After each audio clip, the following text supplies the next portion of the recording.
Hello বন্ধুরা, বিকাল হয়ে গেছে। বিকালের সময় তোমাদেরকে আমাদের দুর্গা মন্দিরটা দেখাচ্ছি, কি সুন্দর আছে। দেখার পর আমি একটু ঘুরে যাচ্ছি, ঘোরার পর তোমাদেরকে দেখাচ্ছি আমাদের বাউন্ডারি কি সুন্দর। দেখো দেখো চুল কাটার অ্যাকশনটা দেখো, কি সুন্দর লাগছে না? কমেন্ট করে একটু জানাবে। এবার আমাদের দেখাচ্ছি রোলস রয়েল গাড়িটা দেখো, কি সুন্দর, কি কালার, কি চকচক লাইট কালার, চকচক করছে কালার রোলস রয়েল গাড়িটা। এবার রোলস রয়েলের টায়ারটা তোমাদেরকে দেখাবো। টায়ারটা কি সুন্দর কোম্পানি দিয়েছে, 6 টাকা কিন্তু speed high quality. Rolls Royal দেখার পর আমরা যাচ্ছি তোমাদেরকে আর একটা আমাদের গাড়ি দেখাচ্ছি, এই BMW देखाচ্ছি।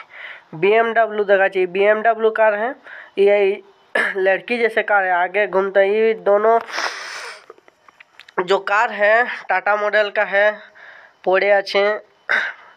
কি সুন্দর লাগছে চুলের কাটিংটা দেখো, একটু ভরু কাটিয়েছি। অ্যাকশনটা দেখো, একদম মহেন্দ্র সিং ধোনি, একদম ছায়া ঝিক্কাস লাগছে, কি সুন্দর দেখো।